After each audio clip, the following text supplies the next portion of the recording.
Saat ini saya ingin membahas mengenai beberapa komentar yang saya pikir sangat ngawur di kolom komentar YouTube video saya yang mengatakan bahwa saya tidak memahami apa artinya orang kudus. Ya, jadi itu adalah penyerang-penyerang saya dari netizen Katolik yang mengatakan bahwa saya comot-comot ayat dan saya tidak paham mengenai apa arti orang kudus.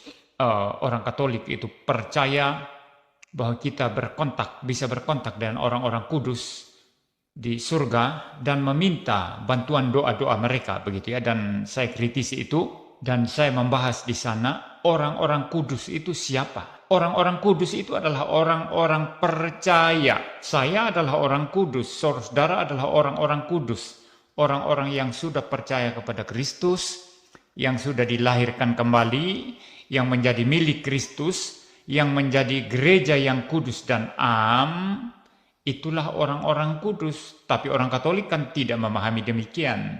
Orang Katolik itu mengangkat orang-orang tertentu menjadi santo dan santa. Dan itu tidak ada dasar Alkitabnya, saudara ya.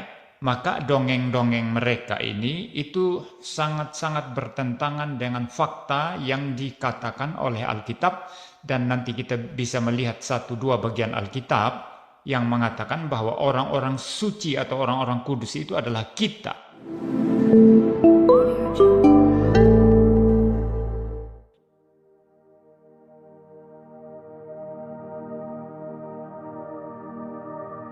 Salve saudara-saudari terkasih, saya baru saja menyimak salah satu dongeng dari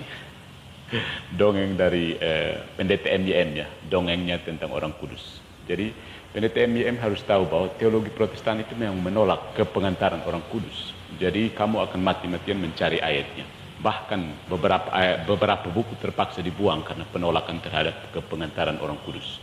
So, ketika Anda mengatakan Patrice Allegro dan Alphonse Colo mendongeng, dongeng Patrice Allegro dan dongeng Alphonse Colo itu berdasarkan pembacaan komprehensif terhadap Alkitab yang utuh 73 buku.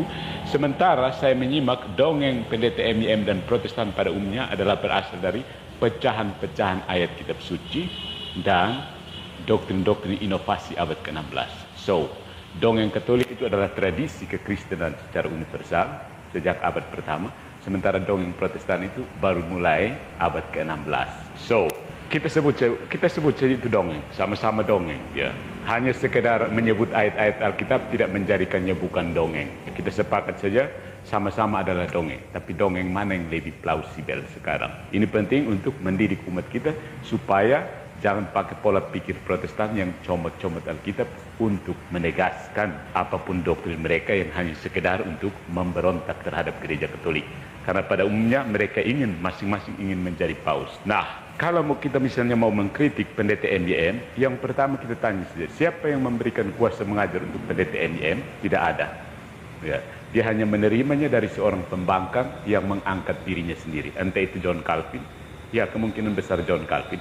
John Calvin itu mengangkat diri sendiri, merasa diurapi Roh Kudus untuk mengajar, kemudian pengikutnya menerima kuasa itu dari John Calvin turun-temurun sampai sekarang.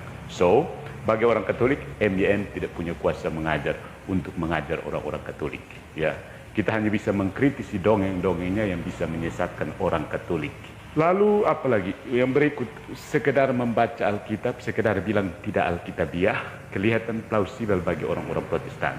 Tapi pertanyaan orang Katolik biasanya, Alkitab menurut tafsiran siapakah yang harus diterima? Ketika ada Erastus dan MYM bersitegang tentang perbedaan suatu ayat, siapakah yang harus diikuti? Kasihan sekali teman-teman kita yang Protestan desperately looking for the truth, karena tidak ada otoritas yang mengikat. Karena Alkitab bisa ditafsirkan sebanyak kepala yang membaca. Good job Protestantisme. Tetapi pada kesempatan ini, ketika dia menyebutkan tentang dongeng Katolik tentang orang kudus, mari kita bahas dongeng sejati yang berasal dari Tuhan kita Yesus Kristus tentang orang kudus. Nah, mari kita lihat apa sih keberatan orang Protestan terhadap doa kepada orang kudus. Keberatan orang Protestan tentang orang kudus, terutama keberatan dari MYM. Ketika membaca iman Katolik, ya seperti cara baca Protestan biasanya konteksnya adalah tetap konteks Protestan, meskipun yang dibaca adalah teksnya Katolik, ya kan? Karena orang Katolik yang baca situs iman Katolik seperti yang dibuka oleh pendeta MYM, itu pun dibuat untuk orang Katolik yang sudah paham katekismus gereja Katolik. Jadi untuk lebih tepatnya, kalau misalnya Pak MYM sedikit cerdas atau sedikit tahu tentang bagaimana orang Katolik belajar imannya, mempelajari imannya, harusnya di iman Katolik itu sudah tersedia pencarian di katekismus gereja Katolik atau apa sih ya, kitab hukum kanonik. Dia bisa memasukkan kata kunci orang kudus di bagian KGK, lalu klik, nah akan muncul poin-poin tentang orang kudus. Nah, keberatan Protestan adalah Alkitab menyebut kita semua orang yang ada di bumi ini sebagai orang-orang kudus. Nah, itu kata Alkitab, ya jelas. Jadi mengapa kita memperlakukan mereka yang ada di surga terlalu berlebihan? Itu pertanyaan Protestan, ya. Jadi bagi umat Protestan, kepercayaan kita Katolik akan persekutuan orang kudus itu bisa menjadi sumber perdebatan dalam berbagai hal. Misalnya kemampuan para kudus untuk mendengarkan doa-doa kita, kuasa mereka untuk menjadi perantara bagi kita di hadapan Allah, dan devosi yang kita lakukan untuk menghormati mereka. Ya, mungkin pertanyaan yang paling mendasar bagi mereka adalah mengapa kita memilih orang-orang kudus di surga? Banyak orang Protestan mengatakan bahwa tidak ada yang benar-benar istimewa dari mereka karena Alkitab mengatakan bahwa semua orang Kristen adalah orang-orang kudus. Tunggu dulu, baca secara cermat, ya, bukan karena menemukan ayat yang sudah bertepatan dengan opini kamu terus mengabaikan ayat-ayat lain. Itu berbahaya. Itu cara baca pick and choose and pick, cherry picking namanya. Jadi misalnya dalam 1 Kolose bab 1 ayat 1 sampai 2, Santo Paulus berkata demikian. Dari Paulus, Rasul Kristus Yesus atas kehendak Allah, dan Timotius saudara kita, kepada saudara-saudara yang kudus dan yang percaya dalam Kristus di Kolose, anugerah dan damai sejahtera dari Allah Bapa kita menyertai kamu. TB2 ini, ya. Hal ini kelihatannya cukup meyakinkan, ya. Mengapa umat Katolik hanya menyebut orang-orang kudus yang dikanonisasi di surga sebagai orang-orang kudus, sementara Paulus tampaknya menyebut orang-orang Kristen di Kolose dengan sebutan itu. Wahyu bab 5 ayat 8 menambahkan demikian. Ketika ia, anak domba Yesus Kristus, mengambil gulungan kitab itu, sujudlah keempat makhluk dan ke-24 tua-tua itu di hadapan anak domba itu, masing-masing memegang satu kecapi dan satu cawan emas penuh dengan dupa. Itulah orang-orang kudus. TB2. Di sini kita memiliki 24 tua-tua yang mewakili umat Allah dari perjanjian lama dan perjanjian baru. 12 bapa bangsa ditambah 12 rasul berjumlah 24 tua-tua yang menerima dan menyampaikan doa orang-orang kudus yang naik dari bumi sebagai dupa. Dengan demikian, kita memiliki orang-orang Kristen di bagian tabir ini yang disebut sebagai orang-orang kudus. Nah, beberapa umat Katolik akan berpendapat bahwa istilah orang-orang kudus digunakan dalam arti sebuah harapan. Paulus menghendaki jemaat di Kolose untuk menjadi orang-orang kudus, sehingga ia menyebut mereka sesuai dengan panggilan utama mereka dan bukan keadaan mereka saat ini. Ya, tapi alasan ini tidak cukup kuat untuk menafsir seperti ini. Tafsiran ini tidak cocok tampaknya untuk naskah manapun, terutama Wahyu 5 bab 5 ayat 8. Nah, yang lebih penting lagi, hal itu tampaknya memang tidak sesuai dengan ajaran gereja kalau tafsiran demikian. Jadi, sebenarnya apa alasannya? Ketika Kolose 1 dan Wahyu 5 mengatakan tentang orang-orang kudus, tampaknya jelas bahwa keduanya menunjuk kepada orang-orang Kristen yang saat ini, setidaknya dalam beberapa hal, orang-orang Kristen ini seperti yang dikatakan oleh pemazmur sedang berjalan dalam lembah kegelapan. Tetapi banyak di antara orang-orang non-Katolik terkejut ketika mengetahui, ya, PDTM kan tidak tahu, kan? Kelihatan dia tidak tahu.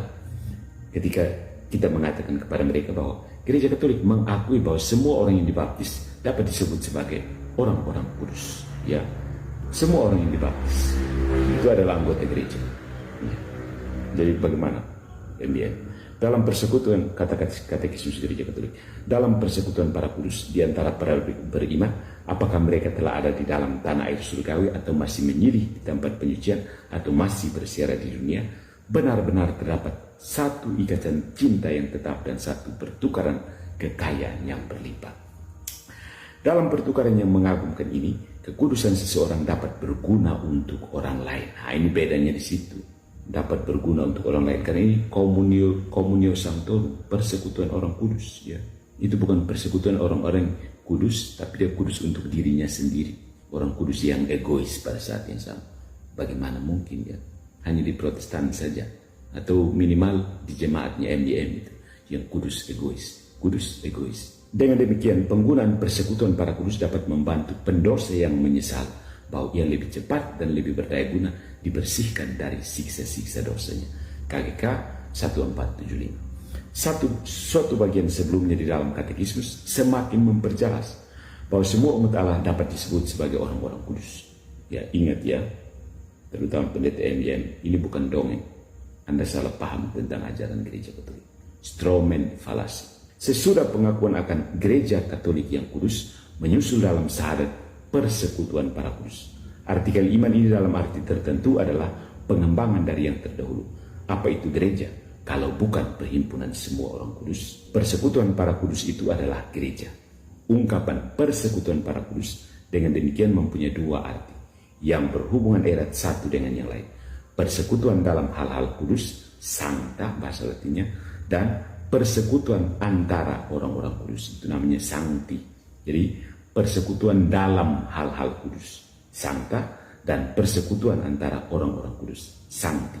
KGK 946 sampai 948. Ini bedanya, orang Katolik baca dengan cerdas dan cermat. Orang Protestan asal ketemu ayat untuk mendukung opini. Dari kata sancti atau yang kudus, kita mendapatkan kata saints. Dalam bahasa Inggris artinya orang-orang kudus. Nah, katekismus melanjutkan demikian. Ini untuk orang Katolik ya, orang Protestan yang sudah bosan berhenti mendengar MDM. Ya. Sancta sanctis artinya yang kudus bagi orang-orang kudus. Demikian Selebrant menyerukan dalam kebanyakan liturgi gereja timur apabila ia mengangkat rupa-rupa kudus sebelum pembagian komuni. Umat beriman, sancti, diberi makan tubuh dan darah Kristus, sancta, supaya tumbuh dalam persekutuan koinonia, Roh Kudus, dan melanjutkannya ke dunia. Karena gereja mengajarkan bahwa umat beriman di dunia ini dapat disebut sebagai orang kudus, mengapa umat Katolik menggunakan istilah ini untuk merujuk kepada sekelompok orang istimewa yang berada di surga dan telah dikanonisasi? Santo Paulus adalah jawaban terbaik untuk pertanyaan ini. Dalam Kolose bab 1 ayat 1 sampai 2, sebagaimana yang telah kita lihat tadi, Paulus secara definitif menyebut semua orang beriman di Kolose sebagai saudara-saudara atau orang-orang kudus. Bahasa Yunani, hagioi, sebanding dengan sancti dalam bahasa Latin, yang berarti disucikan, dipisahkan, atau kudus. Dari sudut pandang Katolik, tentu saja Paulus merujuk kepada orang-orang Kristen ini dan dengan kiasan semua orang Kristen. Dengan cara ini karena dipisahkan dan dikuduskan adalah hal yang dicapai oleh baptisan dalam kehidupan setiap orang Kristen. Kita telah dibaptis dalam Kristus Yesus, Roma bab 6 ayat 3, yang adalah sumber dari segala kekudusan. Namun, inilah masalahnya. Gereja Katolik juga mengakui apa yang dikatakan dalam Kolose bab 1 ayat 12, ya. Mengucap syukur dengan sukacita kepada Bapa yang melayakkan kamu untuk mendapat bagian dalam apa yang ditentukan untuk orang-orang kudus di dalam terang. TP2 ya. Kata Yunani untuk ambil bagian dalam ayat ini adalah merida, yang berarti untuk ikut ambil bagian atau suatu bagian.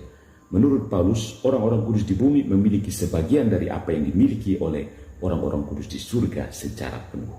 Oleh karena itu, sudah sepantasnya jika gereja Katolik memberikan gelar orang kudus kepada mereka yang telah dinyatakan sudah berada di surga. Hanya mereka, orang-orang kudus di surga, yang memiliki kekudusan dalam kepenuhannya. Mereka sudah mencapai tujuan yang kita harapkan sebagai orang-orang kudus di bumi dan sedang berjuang untuk mencapainya, yaitu orang-orang kudus berdasarkan rahmat yang Allah berikan kepada kita untuk berjalan ini. Nah, Pak Pendeta yang terhormat, ketika gereja Protestan tidak bisa mengkanonisasi orang kudus, jangan salahkan orang Katolik. Anda terlempar dari otoritas gereja, maka memang tidak berhak untuk mengkanonisasi orang kudus. Mengkanonisasi kitab juga, kamu tinggal ambil saja yang sudah ada. Jadi tinggal terima saja. Santo Agustinus kamu pakai, bukan? Dia itu orang kudus. Santo Hieronymus juga kalian pakai, bukan? Dia itu orang kudus. Bunda Maria, ya itu orang kudus. Pendeta MBM juga orang kudus. Bedanya MBM dengan Bunda Maria adalah, atau benda MBM dan Santo Agustinus adalah, Santo Agustinus kekudusannya sudah sempurna dan tidak berubah lagi. MBM bisa jatuh bangun, jatuh bangun, jatuh bangun. Atau MBM juga percaya OSIS. I don't know. Please tell me.